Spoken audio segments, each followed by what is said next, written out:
Oh yes, I'm sure those clips definitely was teasing your taste buds. Sri Lanka is fortunate to have a body that can be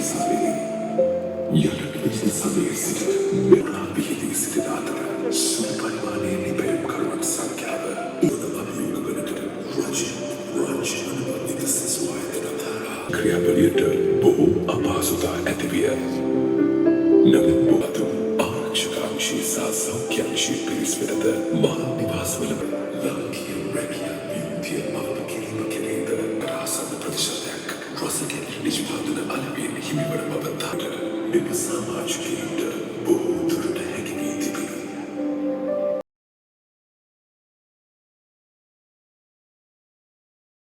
That frequent regulatory changes are being made without taking the dollars.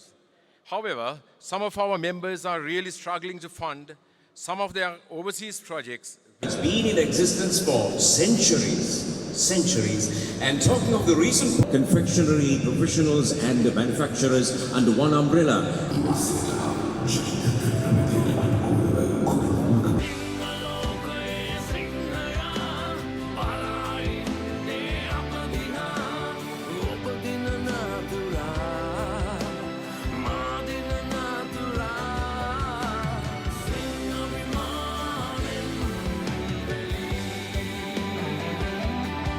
නිෂ්පාදන හඳුන්වා දීමට මඟ පෙන්වීම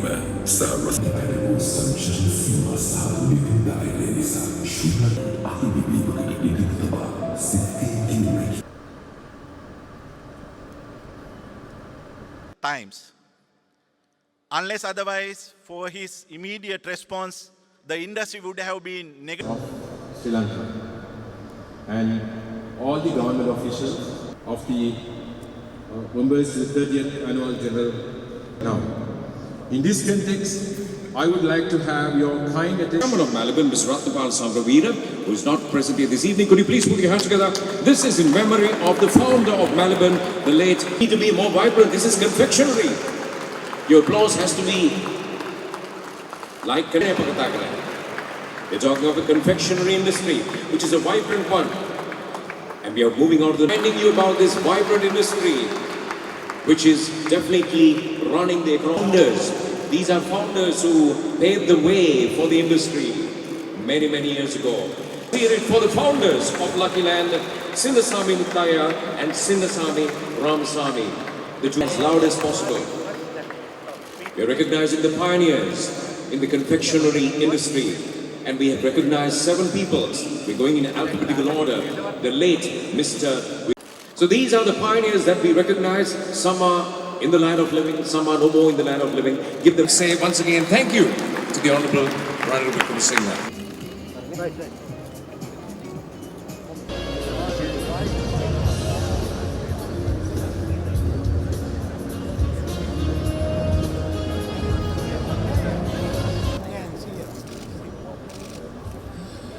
This announcement goes out to all. I have known many of you, seen you all grow, seen your hard days, seen your best days, and we have a vibrant industry. Where do we go from here? I think there's very little that you can expand here. But long ago, in 1978 or 79, I was in Petaling Jaya, and there was that Candos factory. And I think to myself, very good, we have got one factory out there. Now I think to myself, why can't we have many more factories? We have come through the worst economic crisis. We are not yet over. We have only negotiated to get time to pay another 20 years. That's not enough. Our balance of payment is not in our favor. Every year we'll have to borrow. If you go on like that, in another 10 years' time, what will happen will be worse than today. So now we've got to export. We've got to go out. So I think of myself, why not the confectionery industry? You have the potential. You can be good. So we've got to help you. Already we are discussing getting the lands, some of the state plantations belong to the state in Matale, Kandy, Mawatagama, Dodangaslanda to be given out for intercropping with cocoa. To look at the small holders who are willing to intercrop. Monaragala, where there is scope for cocoa. I will discuss with some of your members. We have asked Mr. Charitharatwattu to take over, identify and restart the cocoa growing project we had in 2018. That's not all. We are speaking with the government of Ghana and the government of Ivory Coast to get you access to cocoa, a special way. So this is the way that we can start off. But there's much more to be done. It's not only chocolates, it's not ice cream, it's not only biscuits.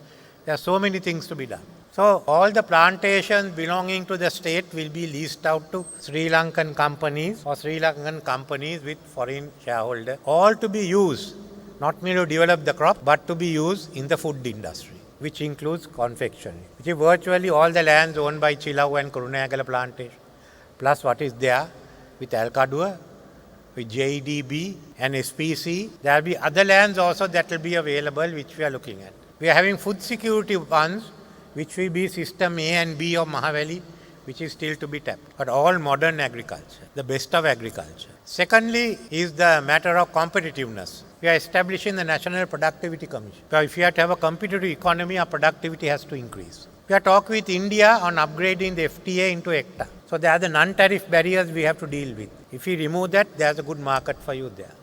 Link up with your Indian counterparts. We are talking to Thailand. We already got FTA with Singapore. Talking of RCEP. A large amount of markets we want to break into. Bangladesh. So let's see how you can start. We will help you. But I always think this is an area in which we can make a breakthrough. It is, in my view, a low-hanging fruit. Not only confectionery. Food is a low-hanging fruit for us. So just don't take in confectionery. Go into the other area. We are willing to back up research. We want to modernize the TRI, CRI, amongst others. About 8 billion rupees this year for research. I don't think you are going to use it for research and development. So there are many ways in which the government will line up with it. But we want an industry. We want a good industry. When I go abroad, I take with me the best of teas. It's world class. I take with me cinnamon. It's world class. How long before I can take chocolates and go? Thank you.